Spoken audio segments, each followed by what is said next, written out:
এই যে বন্ধুরা বেনানা আম, অনেক লম্বা লম্বা আম, 100 টাকা করে কেজি। আর আমাদের সোহেল ভাই এই যে নিয়ে আসছে আম নাকি? এটা এটা কি আম স্যার? মিষ্টি দানা, মিষ্টির দানা, অনেক বড় বড় আম।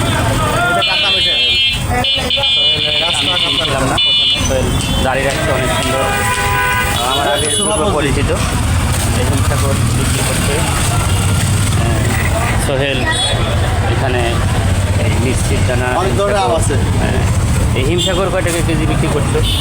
এটা আমরুপালি, এটা হিমসাগর, এটা আম্রপালি, এটা হিমসাগর। হিমসাগর।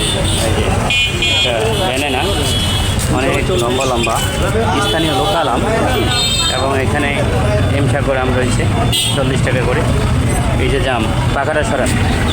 এই যে এই জামের কোয়ালিটি একটু ভালো। এটা কত করে বিক্রি করছেন? 250 টাকা। 250?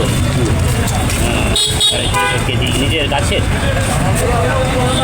কোন জায়গা আপনার কাছে? সর্দার। বন্ধুরা 250 টাকা কেজি জাম। বাজারে ফলের মধ্যে দেখা যাচ্ছে, লোকাল ফলের মধ্যে আম, জাম, কাঁঠাল, এই জামের দামটা একটু বেশি। জামের দামটা একটু বেশি দেখা যাচ্ছে। 250 টাকা কেজি। গত বছরও জাম ছিল 200, 180 টাকা কেজি। আমের দাম কম আছে, আমের দামটা একটু কম আছে, কিন্তু জামের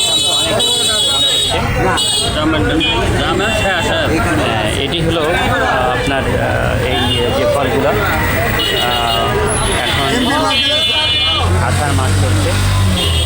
এই ফলগুলো প্রায় শেষের দিকে। আম, জাম, কাঁঠাল একটা মৌসুম ছিল, মৌসুম বিশেষ আগেই শেষ হয়ে গিয়েছে। এই যে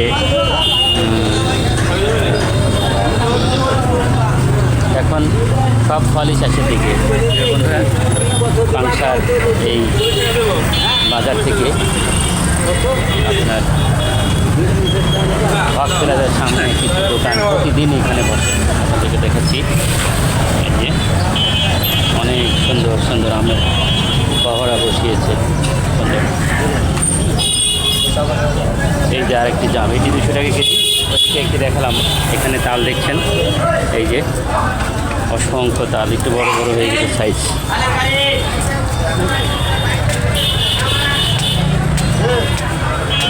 একটি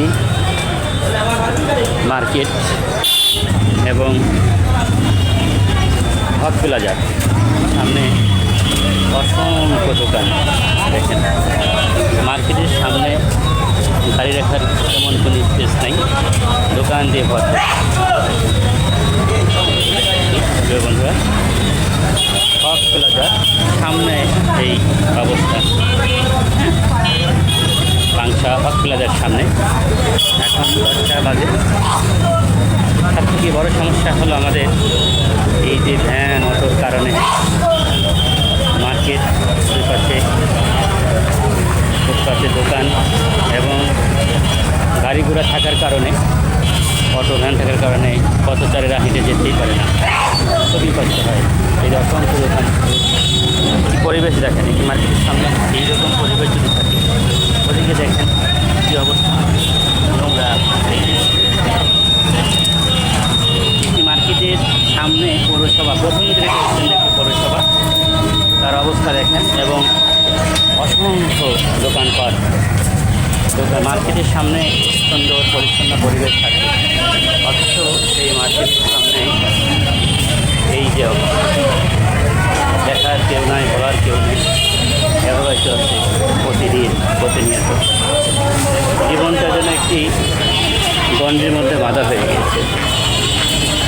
সবাই ব্যস্ত, সবাই যাদের মধ্যে ছুটে চলছে, কেউ কারোর বলার নেই, দেখার নেই। যে যেভাবে পারছে এই শহরটা বিক্রির পথে।